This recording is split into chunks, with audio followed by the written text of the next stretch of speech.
You can even hear him breathe. It's like science fiction. You know, it sounds like the Darth Vader's mask, right? Mm-hmm. Let me turn something just a little bit so I get let me see, I want a little more room here.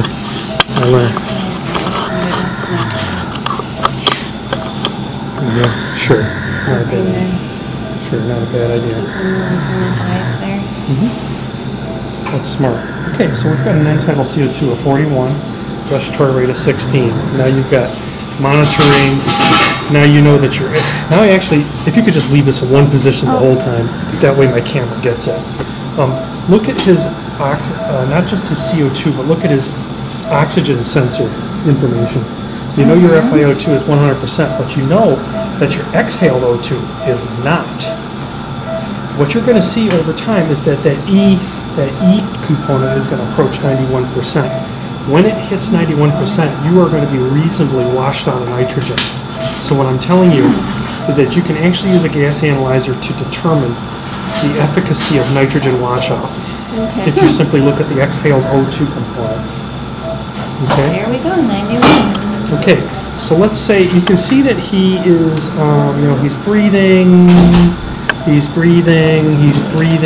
but let's say that we want a little bit better breathing for him. We can go straight into the automatic mode, and it will synchronize to the patient. So why don't you go ahead and put it on? It won't hurt him. He'll get used to it real quick. There'll be an airway obstruction initially. Watch it. And then he just gives in? Yes. Not exactly he gives in. It's that he and it agree with each other, finally. They will agree with each other. And so what this is telling me is that potentially he needs a little chin lift, or he needs a little more head and neck extension. Just put the donut? Sure. Or he needs a little higher pressure release range. So let's do this. We're going to rearrange his pillow. If you could just detach that and put the donut under his head instead of the pillow. Just pull the pillow out. Okay, I'm pulling the pillow. I'm catching the camera. Okay, great. Pull it out, and then let me have Mr. Donut. And let's put it so that it goes like this, so that we can actually go under his neck and put him into head and neck extension. Do you see this? Yeah. Now you got an open airway. Okay, thanks for that. How's his neck? I will look at it in a moment here. Hold on a second. I think his neck is just fine. Say it's okay? I do. I think it's fine. Oh, look, now you got an open airway. So are you at moderate or are you at deep sedation? Deep. Okay. Because he's All letting right. us do that. That's fine. Okay, good. That's right. He's under sedation. He's just under deep sedation. So we're ready for your injection. All right. We've got Mr. William Nemmel, date of birth 6/12/1937. So your pressure releases no at 15. allergies. We're getting through ANSAC. We're doing a left angle hernia. So this device told you how to really open Yep, his airway. agree. When it goes, it was open. The airway obstruction. I was thinking. Oh, here, change one. We have a pink one and... So how does it turn this sync with- all the way?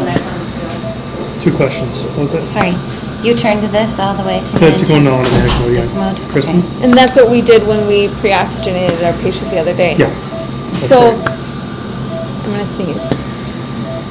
How is it sensing his breath? Is it sensing negative pressure? What's happening is that this tank supplies gas at, bless you, 30 liters a minute constantly. When it reaches the release pressure, it cycles off into a passive exhalatory phase. The passive exhalatory phase ends when the pressure falls within the system to between 2 to 4 centimeters of water. So it naturally holds a small amount of PEEP. I'm ruining your video here. And with when sneezing. that level's reached, it starts up again, unless there's an airway obstruction. Okay. So I could induce an airway obstruction in this patient if I just maybe flexed his neck a little bit. You see how fast it shows you? It stops the flow of oxygen if there's an airway obstruction. I'm going to take this strap and kind of put it a little bit lower. Chin thrust, okay. Good. Okay, so he's in good shape. You could If you want to do the whole case like this, or not, you could do whatever you want. I'm going to leave you guys alone now and let you figure out what you want to do. Okay. Okay, I'm not going to force you to do this if you don't want to do it. Nice. But I'm going to tell you something right now. You've got gas analysis.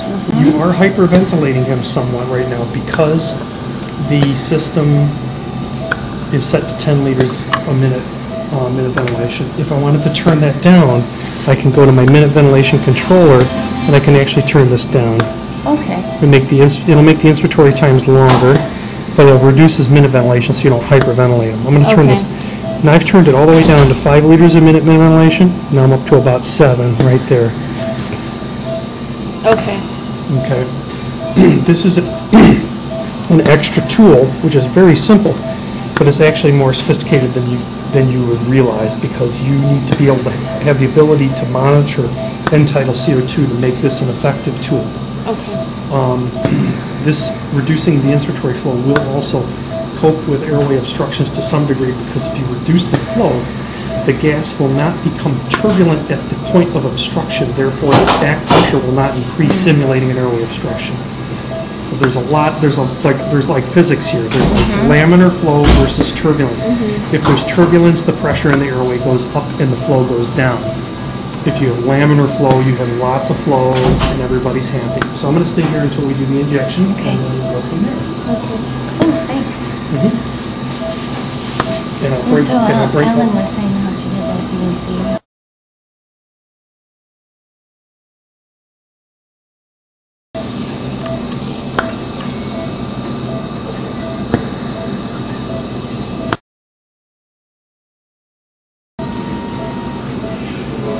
we got a little bit of apnea here, but we have to deepen the sedation.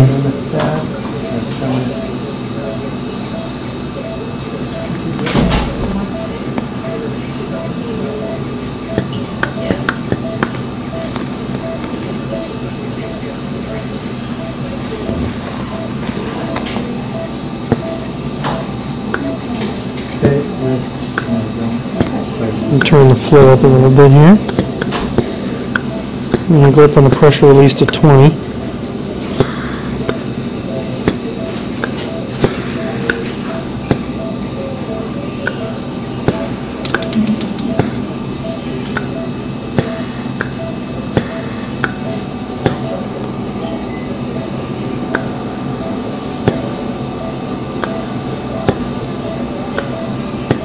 Flow changer up to maximum here. Flow changer up to maximum. Stall down here a little bit.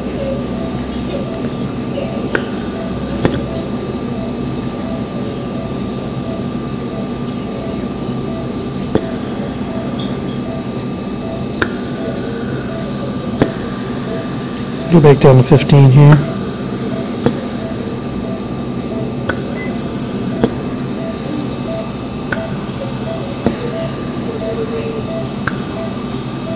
Flow changers on maximum again. I'm going to come down and flow changer a little bit.